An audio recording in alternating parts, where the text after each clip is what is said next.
আসসালামু আলাইকুম। Barishal dot news থেকে রাত ৯টার শীর্ষ সংবাদে আমি ফারহানা করিম তুলি। প্রথমে সংবাদ শিরোনাম, পরে বিস্তারিত। বরিশালে বিক্ষোভকারীদের উপর পুলিশের লাঠিচার্জ, সাংবাদিক সহ আহত ১৪ দিন বন্ধ থাকার পর চালু হয়েছে ফেসবুক। ঢাকা বিশ্ববিদ্যালয়ের দোয়েল চত্বর ও হাইকোর্টের সামনের রাস্তায় বিক্ষোভকারীদের অবস্থান।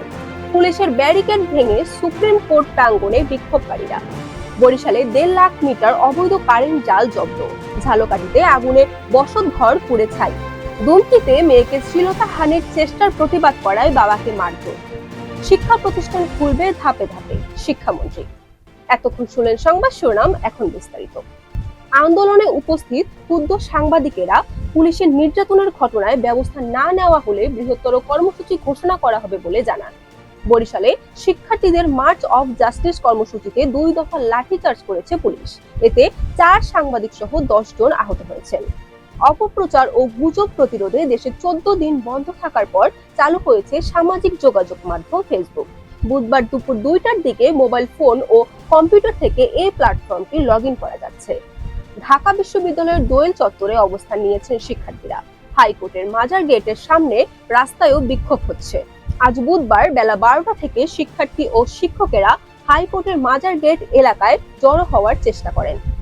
মার্চ অফ জাস্টিস কর্মসূচি নিয়ে পুলিশের ব্যারিকেড ভেঙে সুপ্রিম কোর্ট প্রাঙ্গণে মিছিল করেছেন শিক্ষার্থীরা।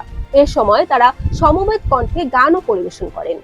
আজ দুপুরে প্রায় আধা ঘন্টার মতো তারা সুপ্রিম কোর্ট প্রাঙ্গণে অবস্থান করেন। বরিশাল জেলার হিজলায় অভিযান চালিয়ে প্রায় ১.৫ লাখ মিটার কারেন্ট জাল জব্দ করা হয়েছে। বুধবার সকালে বিষয়টি নিশ্চিত করেছেন উপজেলা সিনিয়র মৎস্য কর্মকর্তা মোহাম্মদ আলম। ঝালকাঠির নলসিটির আগুনে একটি বসতঘর পুড়ে ছাই হয়ে গেছে। এতে ৮ লক্ষাধিক টাকার ক্ষতি হয়েছে বলে জানিয়েছেন ক্ষতিগ্রস্ত পরিবার। সোমবার দিবাগত রাত ৩টার দিকে এই অগ্নিকাণ্ডের ঘটনা ঘটে। পটুয়াখালীর দুমকিতে মেয়েকে উত্ত্যক্ত ও শ্লীলতাহানির প্রতিবাদ করায় মেয়ে ও স্কুল শিক্ষক বাবাকে মারধর করার অভিযোগ উঠেছে মাসুম নামের এক বখাটে যুবকের বিরুদ্ধে। বর্তমানে বাবা ও মেয়ে হাসপাতালে চিকিৎসাধীন আছেন।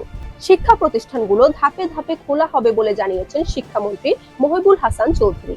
গতকাল মঙ্গলবার সন্ধ্যায় স্বরাষ্ট্র মন্ত্রণালয়ের সভাকক্ষে ৭ মন্ত্রী, ৪ সচিব ও আইন শৃঙ্খলা বাহিনীর শীর্ষ কর্মকর্তাদের সঙ্গে বৈঠক শেষে সাংবাদিকদের এ কথা বলেন তিনি। Barishal dot news.